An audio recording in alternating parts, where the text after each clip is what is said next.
The Modi era is polarizing India so sharply. Families are getting divided.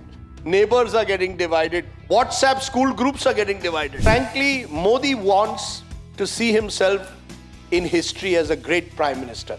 Shah, on the other hand, is a real politic, day-to-day practitioner who wants to win the next election.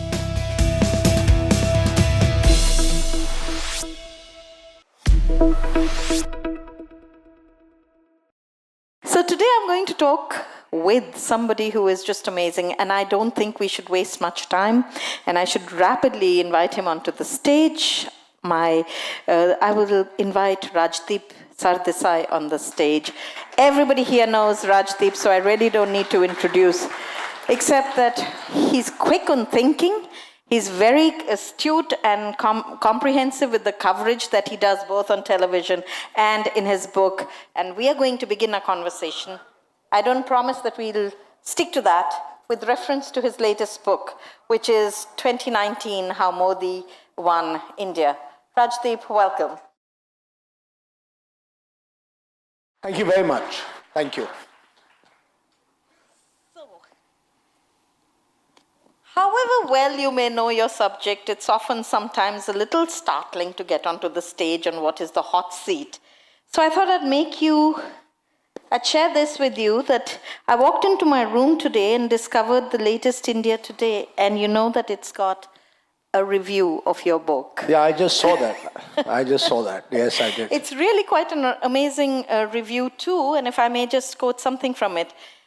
The reviewer, who's Rahul Verma from the Center for Policy Research in Delhi, says that this book is a must-read for all as an insightful documentation of political events between 2014 and 2019.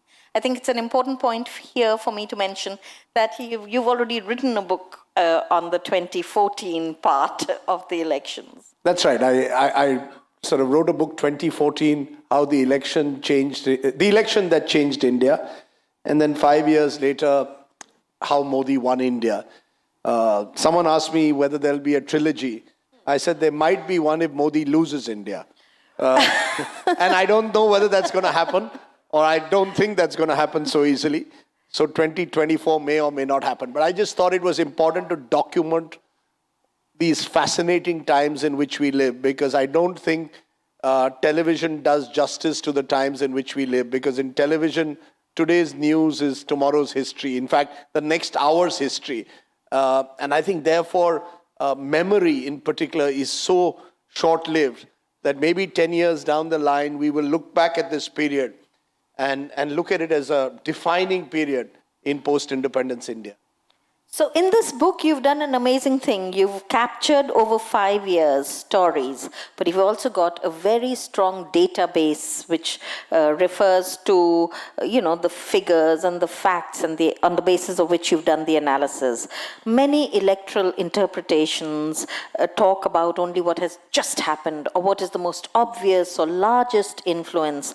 But you have covered 5 years and actually more in echoes and residues, as well as backed it up with facts and figures.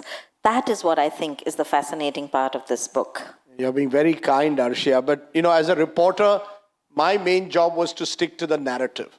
I think far too many academics and even reporters go into a book with a prejudiced view, with an ideological slant. I was determined not to allow my own personal biases to whatever extent possible influence my judgment about the events that happened, because I thought that would be unfair to the reader. Because there is this perception, Rajdeep is anti-Modi. I find it mysterious. We live in these times where we are forced to be pro or anti. You say one thing against someone, oh, you're anti. Next moment you might say something nice about the person, wow, you've sold out. And I don't want to be a sellout, and I don't want to be a bhakt, or I don't want to demonize Modi. So I think I was conscious of that, which is where the facts and figures come from. I think it's important to understand why people win elections. Just to give you the example recently, Arshay, of the latest elections in Delhi. CSDS, whose post-poll survey I have also used, comes out with a fascinating fact that 11% more women voted for Arvind Kejriwal as compared to men. And I think it tells a story because anecdotally, when I was going out in the field in Delhi, you could see it. You could see that women were far more influenced by basic needs like providing good schools, government schools, providing mohalla clinics, much more than men. Men were much more into the nationalism. Ye dekhiye, Shaheen Bagh ho raha hai. You know, men tend to get swayed. I mean, maybe I'm generalizing too much, but men tend to get influenced far more by emotive nationalist issues than women do. And I saw a bit of that strangely even in Mr. Modi. You know, Mr. Modi did reasonably well among women because schemes like Ujjwala, the gas cylinder scheme, was an enormous success. And I don't think we recognize that. You know, we look at Modi through the prism of he's winning elections because of Hindutva. Frankly, if Modi only practiced the politics of Hindutva, he would be just another BJP politician. He's been very intelligent, like Kejriwal was in Delhi, to add this welfareism to his politics. And I think that needed to be backed by facts. One of which is that, 7 crore Ujjwala gas connections gives you a large base to work on. He was just very intelligent in marketing it as well. He made sure that everyone who got a Ujjwala gas cylinder got a letter from the Prime Minister with his photograph. Then he set up call centers. The government of the day gave a private company a contract where your and mine identity was given to the private company, including our mobile numbers and voter ID data. And people were at the call center was asked to contact those people and remind them once again before they voted that Modi gave you the gas cylinder. Now, frankly, it's frightening at one level that my private data is being so easily used by government, given to a political party, which then gives it to a private agency called Jarvis. And I'm surprised that there isn't more questioning of how this is allowed to happen. But, at the end of the day, I think it's important to recognize that elections are won and lost now by this kind of last mile connectivity. So, that's been my aim, to try and demystify, decode, and just stick to the narrative. Tell the story of the times in which we live. There's lots in the story without sort of putting academic jargon. So you've provided us with a wonderful decoding mantra in it. A 16-factor mnemonic where you say 13 M's, 2 W's, and 1 GK won it. So the GK, you remember? GK is Garib Kisan. That's right. Look, Modi loves to use these acronyms. JAM, which is supposed to be Jan Dhan Aadhaar Mobile. He keeps using Startup India, Stand Up India. One day probably Wake Up India, hopefully. But he uses it. So I thought, might as well sort of try and beat the master at his own game and sort of do these 13 M's, 2 W's. And the W's are welfareism and WhatsApp. WhatsApp is a huge weapon today for any political party to use. And the BJP has mastered the art of using WhatsApp. 120,000 WhatsApp groups set up in Uttar Pradesh alone. Each group with 250 people. Just do the maths and you will know how in real time they can reach so many lakhs of people. Bengal is another example where they've done it very successfully. The M's are more predictable, Arshia. The Modi himself, money, the media, the millennials, the middle class, if any of you want to call yourself middle class, the Muslim, muscular nationalism, Masood Azhar, and they carry on. Mobile phone, Mukesh Ambani. Jio made a huge difference. 95% down on data charges meant that it was easier for you to send off a lot of this messaging. That's just... It's the machinery... And the machine. The mechanical way in which the machinery works, linking all the M's and W's and GKs, etc., that is actually startling. Absolutely. It's the most incredible machine in the democratic world, I think. The Congress in its pomp was supposed to have this machine, but remember, it was a gentler India, less competitive India, an India where it was basically a monopolistic politics. The BJP's machine is, at one level admirable, at another level dangerous. It can spread fake news in the matter of minutes, but at the same time, it can achieve last mile connectivity. I think it just depends which side of the divide you are. the Modi era is polarizing India so sharply. Families are getting divided. Neighbors are getting divided. WhatsApp school groups are getting divided. And it is because by the very nature of his politics, he's so very, very polarizing. So we live in polarizing times. So some people will look at the machine and say, wow, look at the level. I mean, a corporate CEO would be amazed by the level to which they have mastered the art of direct marketing, for example. But on the other hand, when you use fake news and do it in a manner which is, frankly, to me, dangerous for social relations, when you sort of target a community through your WhatsApp groups, that's frightening. So you've got to choose, I think. The Modi machine is forcing Indians to choose. Which way are you? But interestingly, the people of India, can surprise. So as per our post poll, 48% of those in Delhi who voted for Mr. Modi 7 months ago voted for Kejriwal in the local election. So you want Kejriwal in Delhi, you want Modi at the center. And, it doesn't, it's transactional. You see at that moment who is the person that and it's all individualistic. You're no longer looking at candidates. You're looking particularly in a national scale as who will provide leadership or who will provide state level leadership. I mean, Tamil Nadu next year, BJP is not going to win. I don't know who's going to win, but BJP is not going to win because Tamil Nadu is sui generis. There is India and then there's Tamil Nadu. The one state, there are the two states where Mr. Modi ranks low in terms of personal popularity are Tamil Nadu and Andhra Pradesh. Now, Andhra Pradesh I can understand because of the special status issue. Tamil Nadu, for some reason they've decided that, and the DMK has been very successful in positioning Mr. Modi as somehow anti-Tamil Nadu. And so it's the machine doesn't always work. It's not a one-size-fit-all machine, but it is a formidable machine.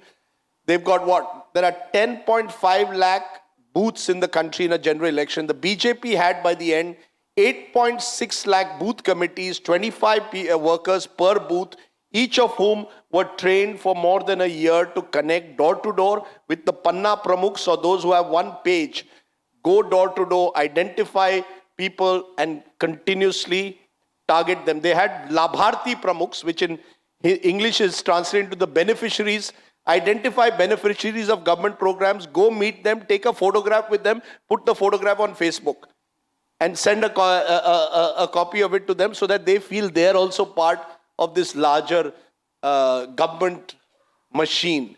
It's quite incredible. On Diwali day in Uttar Pradesh, they got all the beneficiaries to put a diya outside their house with a BJP flag. Now, this never used to happen before. The Congress was much more gentler. At the end of the day, Modi and Shah have done, and Shah is important, Modi and Shah have done to the BJP what Virat Kohli has done to cricket. You can't win, you can't play for India without now being fully fit. Similarly, you can't compete with Modi Shah unless you're willing to do this last mile hard work. The days are gone, you come for one big rally and expect people to vote for you. So I think the machine is critical and the machine may well outlive Mr. Modi himself, which is significant because the machine did not outlive Indira Gandhi in the case of the Congress, but the machine may outlive because of the RSS with all the workers that they have. It is formidable. I don't think any country in the world has a machine, political machine quite like what the BJP has to win elections. And this is about winning elections like they have at the. So how much do you think the failure of the Congress to stand up and offer any kind of oppositional muscle help Mr. Modi?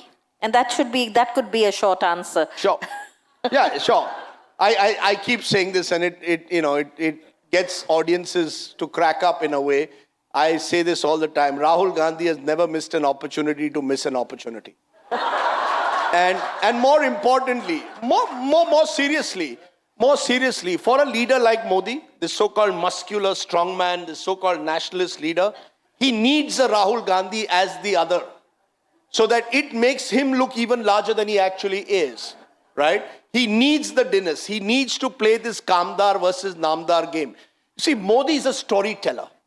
He's telling you a story. He's spinning a dream, right? Whether the dream will be reality is a huge question mark. But he's spinning a dream. He's got a story. The boy from Vadnagar who claims he fought with crocodiles when he was young, sold tea, came to the town, then went through the Karyakarta. Some of it is true. Some of it is complete lies. But he's done it. And over the years, he's built in the perception of his followers the belief that he's larger than life. On the other hand, Rahul Gandhi's got no story to tell. The only story he's got is that my family lineage is about politics.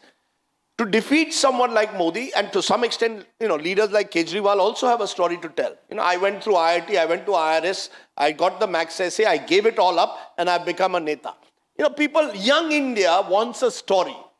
Young India is not impressed anymore by lineage. And I think as long as the Congress is unable to understand this fundamental shift that has taken place in young India, they will never win an election. One of those data points is that more young people actually voted for Mr. Modi than senior citizens. So in that age group between 21 to 35, a 70-year-old gets the advantage over a 49-year-old. That doesn't happen too often. And that's because Modi's been able to communicate to the young, and he's a great communicator. I remember I once asked him many years ago when he and I were on talking terms, that what was your favorite subject in school? And he very seriously told me dramatics. And I said, shit, man, nothing has changed. But when you see him, he's connecting with an audience. He knows what is the story. You see, Rahul Gandhi just doesn't cut it. You need to be a supreme communicator now in today's India more often than not. You can get away occasionally, and Naveen Patnaik has got away, for example, in Odisha. But Naveen is a good story. At the end of the day, what has he done? He has actually sacrificed a life that he led where he would come to Algebra conversations, possibly. He was writing books on art, coffee table books. He gave it all up, went to Odisha, cut himself out from family, everything else, and gave the impression, I am a sannyasi who's devoting myself to Odisha. You need to somewhere be able to convince people that you've changed the way your life. So I think that to my mind it's a long answer to your short question, but the Congress is a family. It's umbilically tied to this family. And if it's umbilically tied to a family, New India is going to find it tough to reward the Congress. So then let's come to the story of power and pelf and determination, and that is the Jodi number one. Yes. How much does one Jodidar depend on the other? That's a good question. I think you no longer call this a Modi government. I say Modi 1.0, now it's Mo Shah 2.0. And Amit Shah is, to my mind, the Svengali of Modi. He's the executioner. He's the bad cop. And frankly, Modi wants to see himself in history as a great prime minister. He has genuine ambitions of being seen as this great Indian prime minister. Which is why when people ask me, how long do you think Modi will go? I said, at least 1 more year than Nehru was. So Nehru was there 17 years. Modi wants to be prime minister for 18. Shah, on the other hand, is a real day-to-day practitioner who wants to win the next election. I asked him the other day, I met him at a wedding. I asked him just before the Delhi elections. I met him, I said, sir, you're the home minister of the country and you're going around Delhi doing nukkad sabhas. He said, what else do you want me to do? This is who I am. This is why I am in politics, to fight elections. So he is, in a sense, this practitioner of the most ruthless brand of politics. Now you can, again, admire it at one level and say, wow, look at the effort he's putting in. At another level, you see some of the things that he's willing to do, engineer defections, break parties, push in money into an election. And I give the example of the first election that he contested, which is a fascinating story. 1983, Amit Shah's first election was a college election in HL College of Commerce. He was probably ABVP. Against him was a woman from the NSUI. Evening before the election, Amit Shah's people come and tell Amit Shah, sir, you're losing the election. All the women in the college are voting for the girl. So this is pre-mobile India. He says, sabke phone number lao. So phone number. So he said, get the numbers of the parents or get their addresses. That night, they ring up or send messages to all the parents that don't send your daughters tomorrow to college on voting day because there'll be violence in the college. As it turns out, 50 girls don't land up. Amit Shah wins by 25 votes. This is where they come from. They've clawed, I mentioned it in the book, there is this image that the first election that Amit Shah and Modi fought together was 1987 Gujarat municipal election.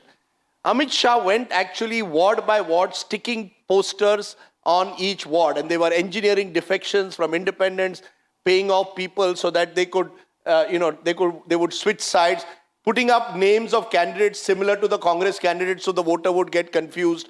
Now, some of this has been done before also, but not with this level of sophistication and intensity. And there's this image of the two of them on some old Vespa scooter apparently going through Ahmedabad streets.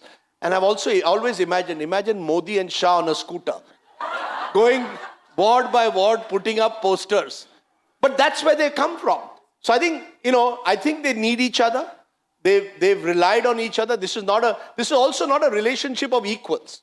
Modi is unlike Vajpayee and Advani was same generation. Modi is 15 years older than Amit Shah. Amit Shah is virtually my age. I mean, he looks older, but he's 55, I'm 54. But he's young.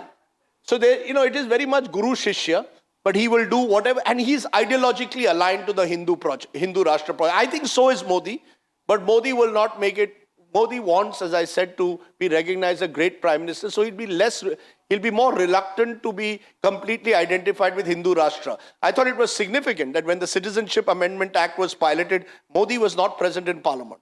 Amit Shah drove it. I think it was significant that when Article 370 happens, it happens when Amit Shah is the Home Minister. This is someone who is driven by the ideological project, much more than to some extent Mr. Modi is, but they are joined at the hip. And the reason they are is that when Amit Shah was arrested during the Congress government, the CBI tried to get Amit Shah to turn approver and fix Modi in a way, and he refused. And I think Modi owes him in a strange way. It's a strange relationship. It's not transactional entirely, but it is a relationship of mutual benefit. And they're very different in a way. Modi is a loner who doesn't trust his own shadow. Amit Shah, on the other hand, is a family man. I think once I asked him, what do you miss about being a politician? He said, I miss going to movies with my wife.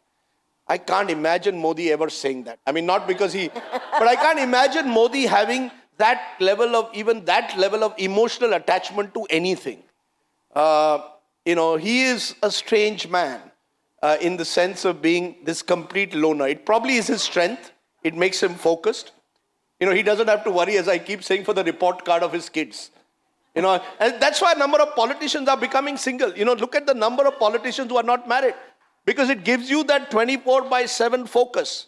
It also enables him to tell the story, look, I've sacrificed even my family for the nation. The nation is my family. Amit Shah is more normal in that sense. In the sense he has a son who wants to make money, I can see, out of politics. He's got a son now in the BCCI. And with no qualifications to be a BCCI vice president whatsoever. They just built the largest stadium I know in Motera, which they are inaugurating with Donald Trump. But look, Amit Shah is a more normal politician. Modi is a very unusual politician. I find the use of word normal quite interesting here, because the BJP always talked about parivarvad, dynasty, family, and yet you see it all around, with the exception maybe of the Prime Minister, amongst the BJP people too. Yeah, but they don't put it in your face, to be fair to them. It's not as if Jai Shah is contesting the next election as of now. I think the BJP you're right, the Congressification of the BJP is taking place at one level. But the RSS does exercise some element of a moral power over the BJP. And that, I think, will rescue the BJP from going completely in the direction of the Congress. But, at the same time, they've allowed this personality cult to grow, which is very unusual for a party like that. And I think that personality cult, if unchecked, can become a double-edged sword. Today, as per our survey, 1 in every 3 Indians voted for the BJP because of Modi. What if Mr. Modi is not there? The BJP declines. On the other hand, it also means that you are completely dependent on the individual. And that is a dangerous way to practice politics. And the BJP is finding that out. In state after state, they're starting to lose elections because those are states where their local unit is now run by people who just don't match up to their leadership at the top. So it's a dangerous way of playing politics. And yes, You're right. A lot of the Parivarvad is coming, the caucuses, the cabals, the things that destroyed the Congress are slowly creeping in also into the BJP's DNA. And that perhaps is something that they should worry about in the years ahead. So let's talk about a recent development, which is the way the Delhi election went. People say that analysts like you have said that Kejriwal is learning from Modi really fast. What if others learn the game?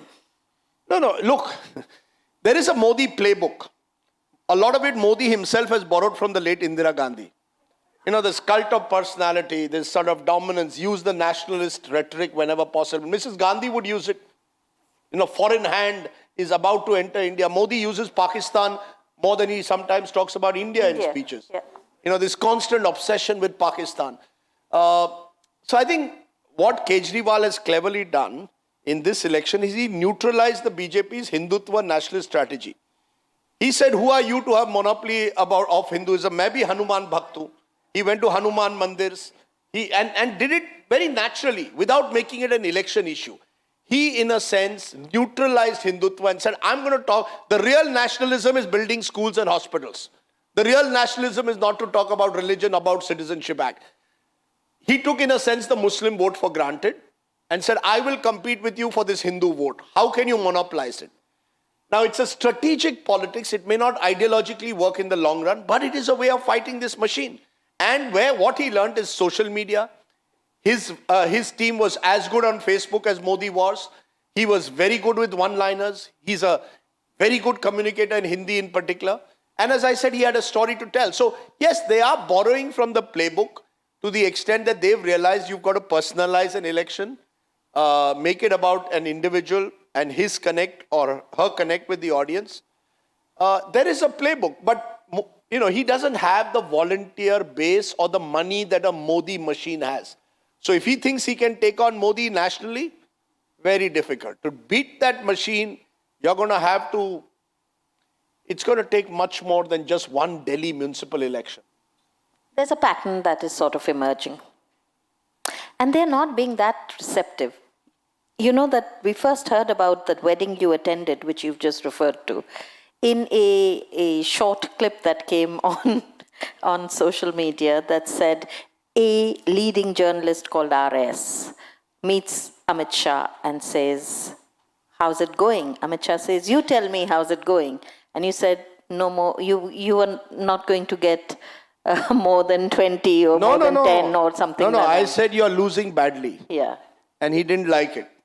You see, I think politicians are so now, hubris settles in so easily that a politician is unwilling to see the reality on the ground.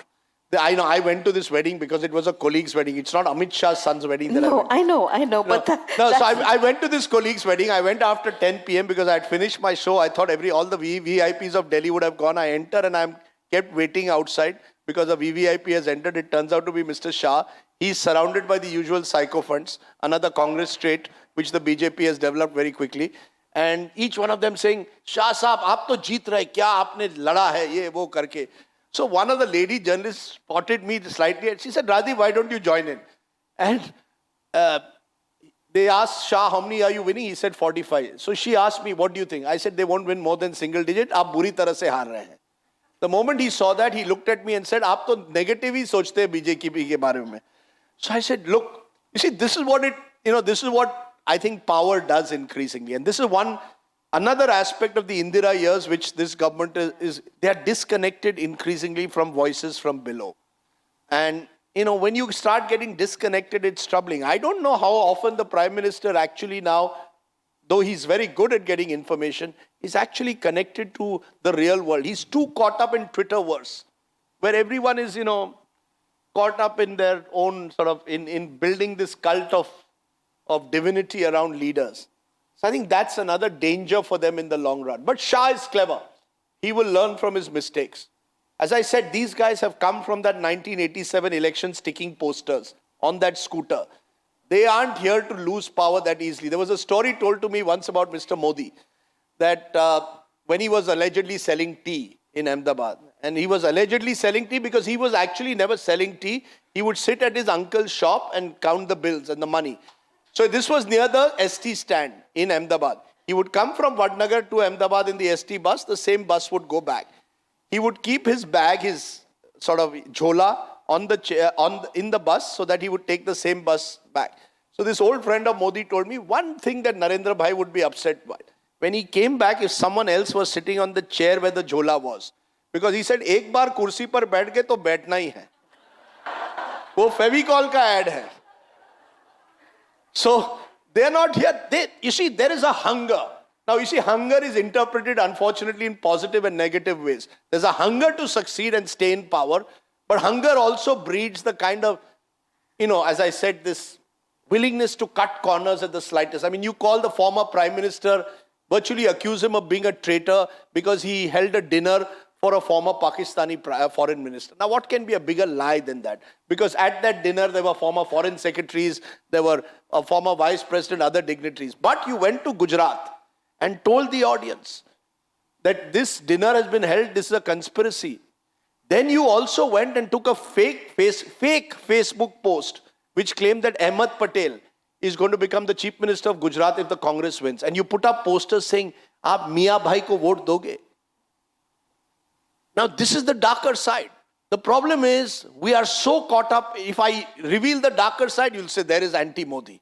If I show the positive side of someone who's enormously hardworking, willing to improve at every level, terrific communicator, you'll say you're sold out. So I think it's important to recognize we live in very polarized times. I think nobody needs any help or identification because everybody can see what's happening. They don't mince their words. They make it clear this is Hindu Rashtra, no place for anybody else.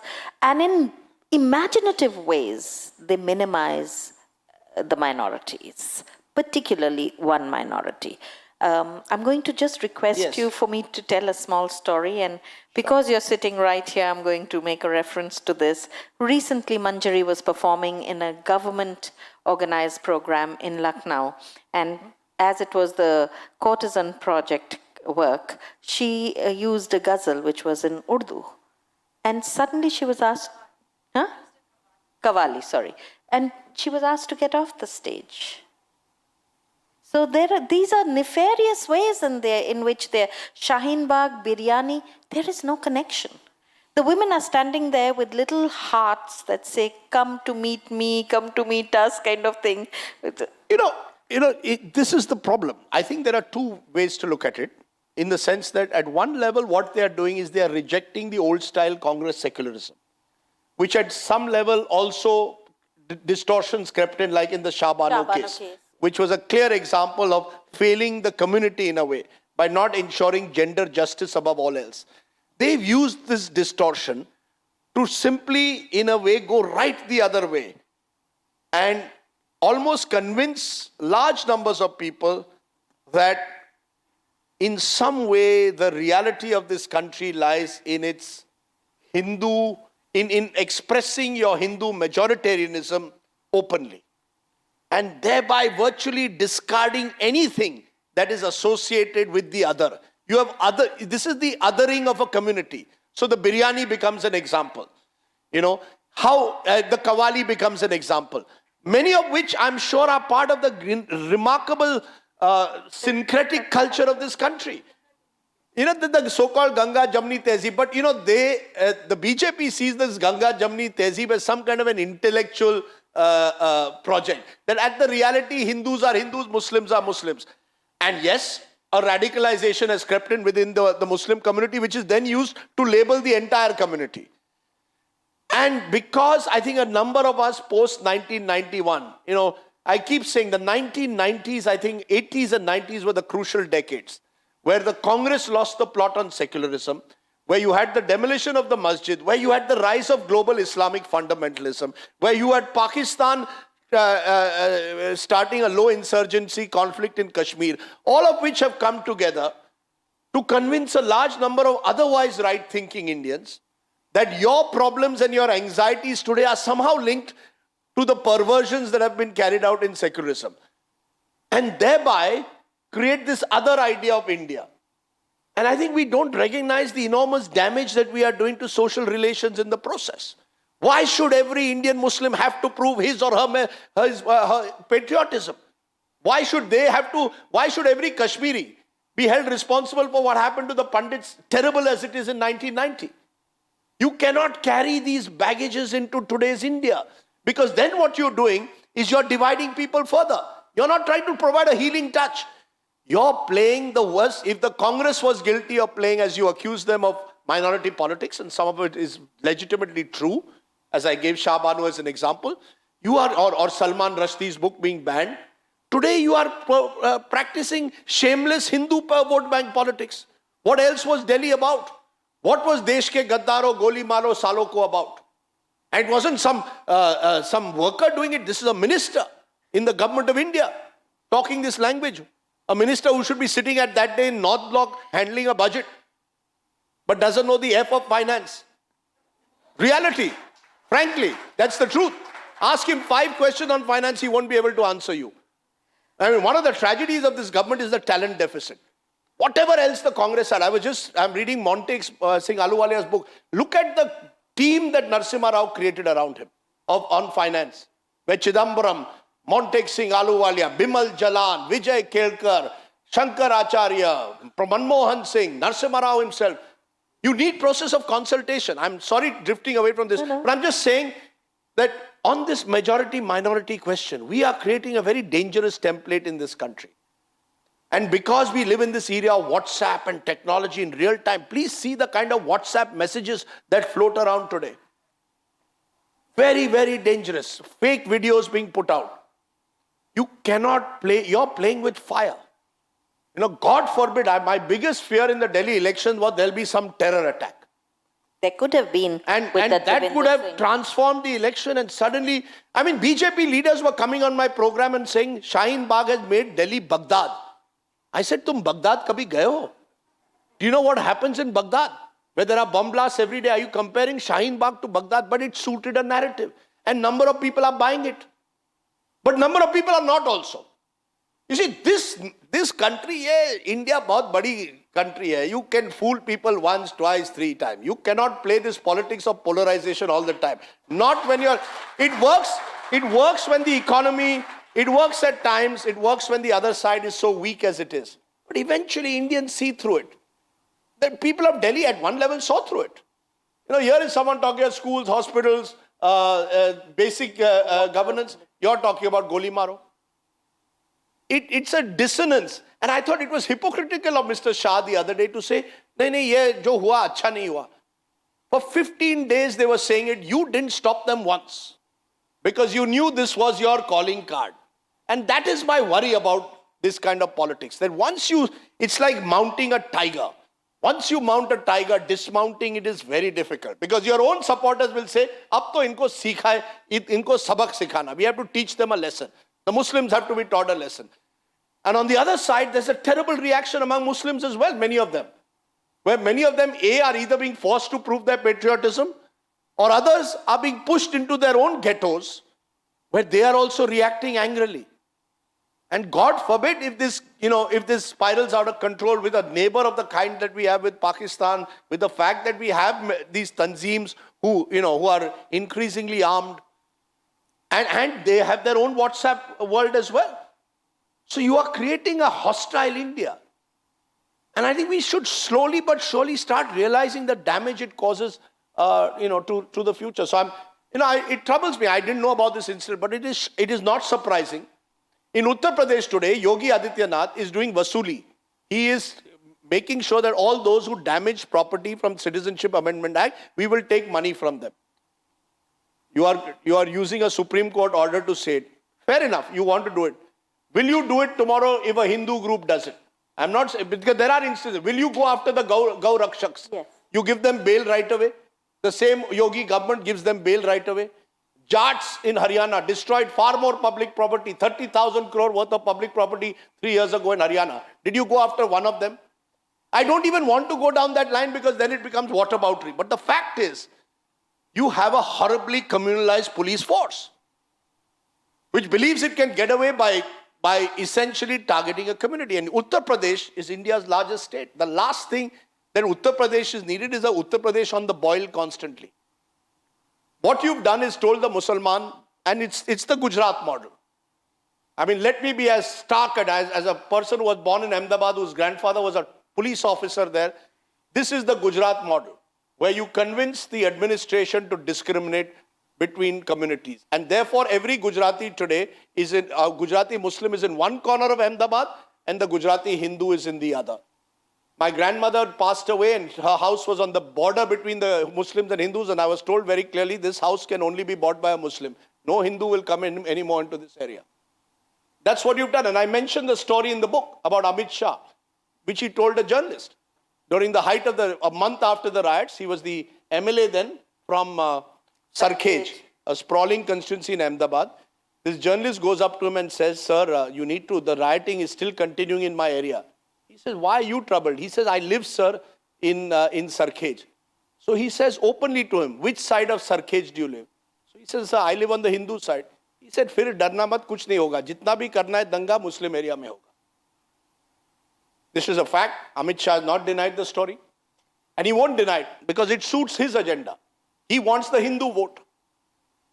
You know, we are playing, I keep repeating, we are playing with fire. We are destroying in the process, I think, the soul of this country. This is the most unique, plural country in the world. That's what. Do we really want to be like Hindu Pakistan? We keep mentioning Pakistan. Please see what has happened to Pakistan. They've destroyed themselves from within. We don't want to do that. We won't. I'm convinced we won't. The average Indian won't allow it. But deep down inside, once you start preying on prejudice, number of people, even in this room, will say, but you know, wo Kashmiri Pandit, but you know, the Muslims, they always, they are populating, kitna wo log, you know, they're increasing their population. All these Bangladeshis are coming in. I mean, the other day, a minister in the government said, if we gave half a chance, half of Bangladesh would come into India. Is he aware today that Bangladesh is growing faster than India? They have better... I mean, you know, you're creating, you're playing with fire. I keep repeating, you're playing with fire. You've given us much food for thought. And I think, if I have your permission, we can... we're going to open it up for questions. It's 10 minutes. That really is 3 questions. Yeah, so I can get more of you to take my book and sign it. Okay, we have a hand that went up Yes, rapidly here. Please identify yourself. Keep your question as a question, sir. I'm Kishore Gokaldas. My parents were refugees who came from Pakistan, but I'll touch this subject later. You're the great Sardesai's cricketer, his son? Yes, Yes, sir. sir. Modi would have been very happy if you had taken to cricket, not media. He wrote a book on cricket, Yeah. Democracy is Okay. 11. Now, my question, all said and done, all Muslims are not terrorists. You must have heard this before. But all terrorists are Muslim. This is coming from a refugee from Pakistan. Right. So are you telling me, sir, that the Tamil Tigers were Muslims? Are you telling me that those who kill in the name of the cow are Muslims? Are you telling me that the 1,000+ people who were killed in 92, 93, Hindus and Muslims, but predominantly Hindus, took revenge killings led by the Shiv Sena in Mumbai of 92, 93 were Muslims? Are you telling me that the violence which was perpetrated on Sikhs when the Congress was in power in 84 was perpetrated by Muslims? Are you telling me, sir, that in 2002, the violence that was perpetrated largely on Muslims, I know that Godhra happened first, but the fact is, and I don't want to go to chronology like Mr. Amit Shah does, there is no chronology, there's only people who die, innocents die, sir. As a refugee, I empathize with you. Let me tell you something today, sir, as a refugee, about a refugee that I met the other day, Manmohan Singh. Like you, sir, he's a refugee. He told me a story, and I didn't know this. He saw large numbers of his family members die in front of him as a little kid. His father was away in Peshawar, so the father was not in the village. But 4 members of his family were killed, massacred. What I admire about Dr. Singh, is after that, he didn't have a trace of anger or bitterness. And I think we have to learn that skill, sir. I agree with you that there are Muslims who commit acts of terror. I also agree with you, Islamic fundamentalism has bred, as I said, tanzeems and militants, and Kashmir is a good example of it. Let's also be honest that the majority of the people who have died in Kashmir as a result over the last 25 years are Muslims. The maximum damage suffered is Kashmiri Muslims. 2 generations have been destroyed by Islamic fundamentalism. Islamic fundamentalism is a reality. It must be confronted. No one denies that. But I think if we start saying that every terrorist is a Muslim, then we are treading a very dangerous path. So those who kill in the name of Jesus in New Zealand or in America, what do we call them? We have to. It's not easy. I know, sir. It's easy for me to sit here and say you're a refugee. Your parents lost their land, their houses. I empathize with you, sir. But you know, the greatest Indian was Mahatma Gandhi, sir. Dil bada tha. He didn't have a chappan ki chhati, he had a chappan ka dil, sir. And chappan ka dil hai na, that is the only way to eventually, sir, conquer these divides. They exist. We have to break barriers, sir. What is the future? What else? What is the option? I'm not able to understand the option. What will we do? We have the 3rd largest Muslim population, 4th. By Indonesia, Bangladesh, than us. We are the 3rd largest Muslim population in the world. What do we want to do? Throw them into the Arabian Sea? Really? My wife's cousin, first cousin, was killed by the Ulfa. We haven't found his body. He was an NGO activist working in Majuli. What do? Hold every Ulfa person today as every Assamese as a terrorist? The Ulfa is a Hindu organization. Do I hold them as terrorists? He was thrown into the river. He was a terrific guy. Should have won the Magsaysay for the work he was doing there. But because the Ulfa had turned into a corrupt terrorist organization, they couldn't face what he was trying to do with the villagers. What do I say today? We all suffer, right? But I'm not going to carry this bitterness against the Ulfa for the rest of my life, and neither is my wife. I hope not. It's not easy, but it must be done. Because there is no other way, sir. There is no other way but to build bridges. I know I sound not like a journalist, but but it is true, sir. I've seen the damage. I covered the 92-93 riots. I covered 2002. I've seen people suffer, sir.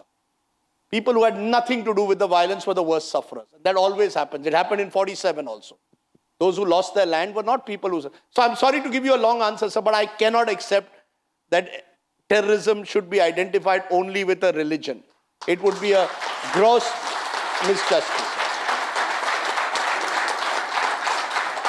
Yes, we have another question here. Yes. There are 2 of them. I think this will be it.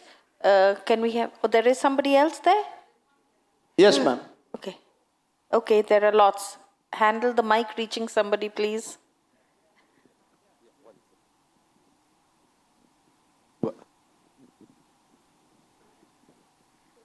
Good evening. Good evening. I'd just like to ask you a question about the responsibility of the media in all of this. How the media reports it makes a big difference to little minds especially. If I can just give you a short incident about the Kaveri riots that were going on in Bangalore once. And one child, because I was working with an NGO with schools, calls me and tells me it's good that there's riots happening, that Bangalore should not, Karnataka should not give water to Tamil Nadu. And he wanted to speak to the police commissioner. So I asked him why. So what I'm trying to bring here is constantly breaking news about the negative news that's going on all the time. What would you like to say about this? Ma'am, as a TV news practitioner for 25 years and earlier 7 years with print, I keep telling people don't watch TV. There are 2 instances you should watch TV in. If you have low blood pressure and need to increase it, please watch TV. If you have someone in your family who has coma and you need him or her to instantly revive, please watch TV. Television news has lost its moral compass, ma'am. It has become a tamasha. And the worst thing is, I can live with tamasha and sensationalism. What is worse is that we are spreading this toxic poison of communalism through TV. We are looking to create hate figures every day. Aaj ka mujrim kaun? Who will be demonized today? I don't mind if you demonize a politician. That's okay. But when you start demonizing an entire community for the acts of a few, then we are in troubling times. So I think the media is suffering from a serious credibility crisis. And because we now have social media and we have these WhatsApps, which are completely unfiltered and can go on unchecked, we are in even more dangerous times, ma'am. So I don't know a solution. And every political party is guilty of misusing the media. Let's be honest. It's not just, we blame, everything cannot be blamed on Mr. Modi in 2014. Mamata Banerjee arrests people for Facebook posts. I'm sure Jayalalitha would do the same. She would send people to jail here in Tamil Nadu. So it happens. The Modi model is living and kicking across this country, ma'am. So I think the media also finds itself under growing pressure and being intimidated.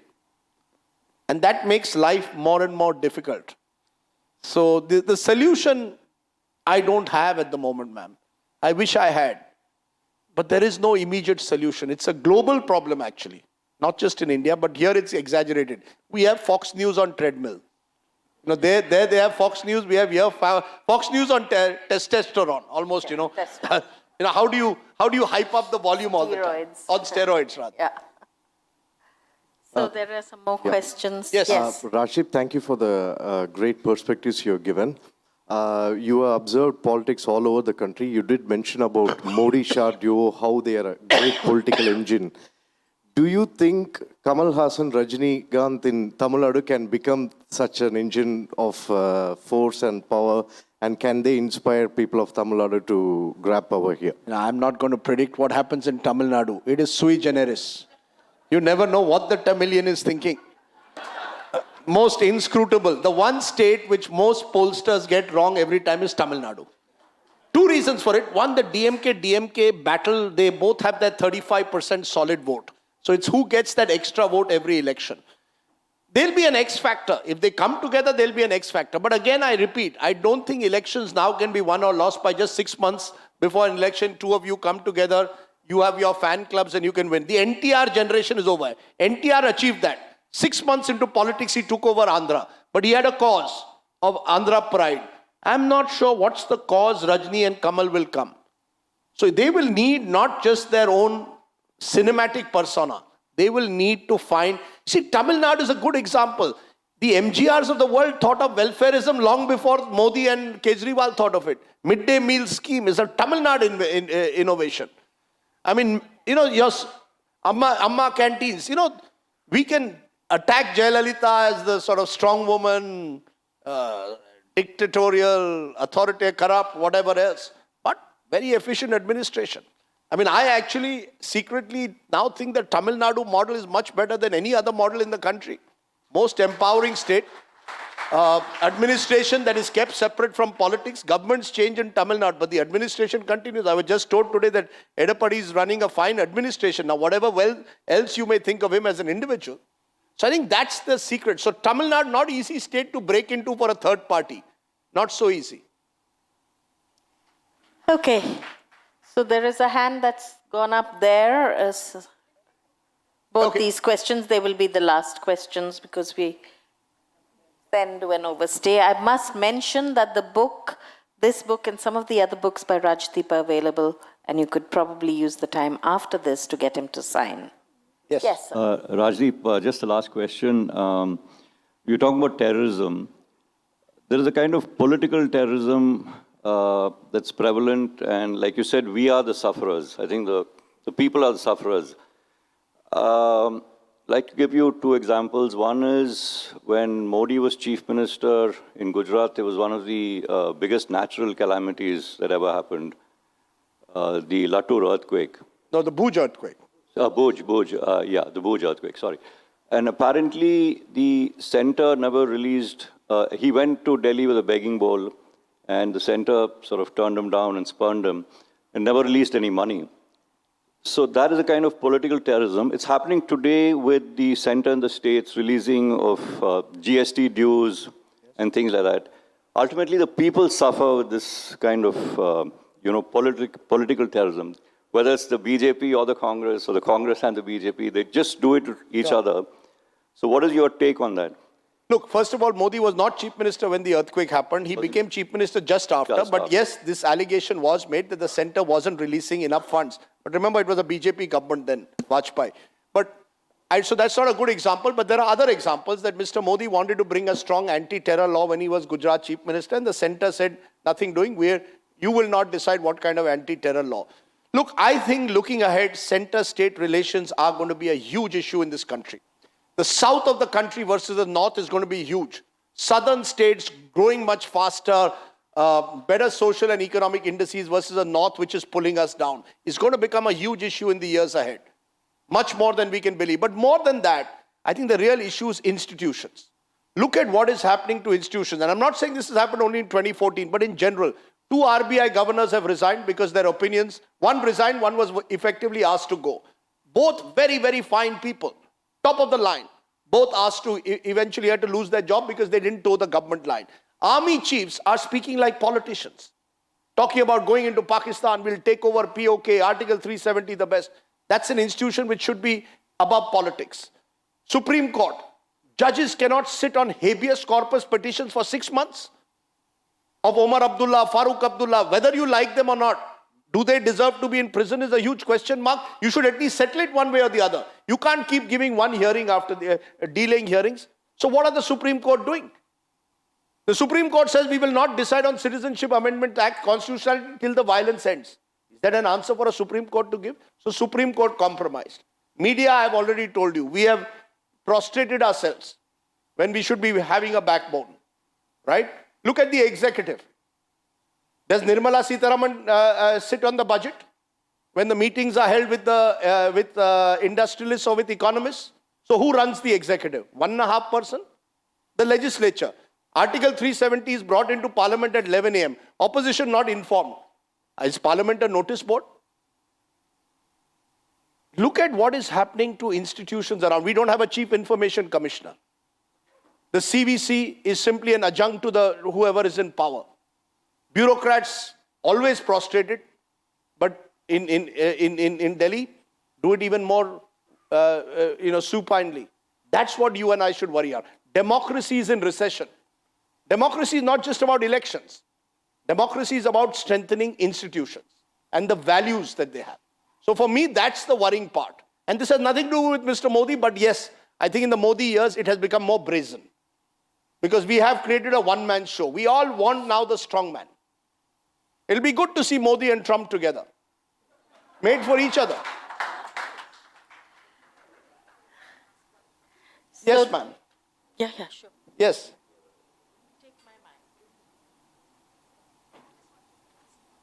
Yes, ma'am. In all this talk that we are hearing about India moving towards things that we never imagined India to move towards, does it ever occur to you that we could also be moving and inventing a term in India in the coming future as cultural terrorism? Is that something that we are probably now moving to, which is a very fearful state to be in because it affects the psyche, the complete culture of our country? I mean, you gave me the example of what happened in your case, and I'm, as I said, not surprised. No, But it I was asked by the Speaker of the Legislative Assembly to stop the performance. But that said, I did another show in the next month for the UP government where I was smart enough to not do recorded music and keep 10 live kavals with me with the instruction that if the music is stopped, we continue singing. Nobody stopped us. But the fact was that most people noticed the fact that a Chaturvedi was stopped.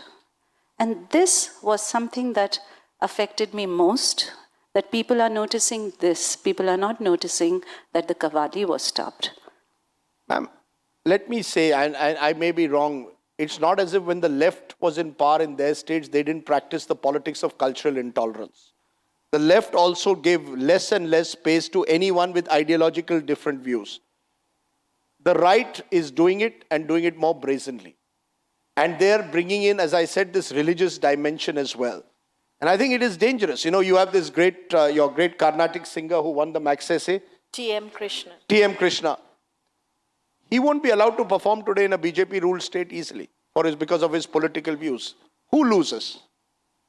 I mean, I think music should be above all kinds of boundaries. I don't know whether we may well be, but I would like to again believe the innate strength of this country is such that pluralism will be respected. It is something in our DNA, ma'am. I do believe that the average Indian does want to resist all this. And there are enough spaces to resist as well. I think we are, I fear for the future. You're absolutely right. I don't think we can be sanguine about what the future is going to hold. There have been plays in my state of Maharashtra which have been banned in the past. There have been books that have been burned. That's the reality of this country. This has happened when Congress has been in power. As I said, Salman Rushdie's book, we banned it. Rajiv Gandhi's government banned it before any government in the world did. So let's be honest, none of this has happened now. What is happening now is a more brazen use of state power with this additional religious element that gets attached to it. That is troubling. No, now look at what happened to Deepika Padukone's movie. Because she went to JNU, immediately campaign starts on social media, boycott her movie. And it becomes more and more visceral in its nature, personal, attacking her. And I think that's unfortunate if that starts happening and gets legitimized in any way. 10 years from now? 10 years from now, Mr. Modi will still be there. He'll be president for life, possibly like an Erdogan or a Putin. May move to Rashtrapati Bhavan, bigger house. Where do we go? India has the greatest civil society in the world, ma'am. India's hope is its Indian civil society. It's people like you, ma'am. I do believe that young India is impatient with the status quo. They want to see change. And young Indias are different. There may be the young India of the Tier 2 city, but I actually believe that this country will overcome any attempt to be authoritarian beyond a point.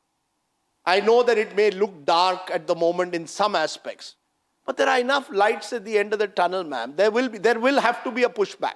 What form it will take, I don't know. There will be. 1.2 billion people, ma'am, you can't get them to stand in one line. You tell Indians to stand in one line in a queue before a movie, they'll break the line. By our very nature, I do believe that Indians do have a rebellious streak in them. Yes. Sorry, we are out of time. We are out of time. And please My final question to you, my final short answer, criminalization of politics is not ending anytime soon till the money power ends out of politics. And your state is a good example of how much money. You see, in the top 3 states in money, as per a survey which researchers doing, Tamil Nadu, Andhra Pradesh, and Telangana are competing with each other. And once you have this level of money power, then it is difficult to break the back of criminals in politics. It's inevitable. Money is a huge driver of politics. Huge. Sad. So thank you very much. May I request if any of you still have questions, speak to Rajdeep later, and you can have bilateral conversations. Sure. Thank you so much. Please remember to pick up the book Thanks, and get him Rajdeep. to sign. Thank you very much. Thank you, Arsha. Thank you both.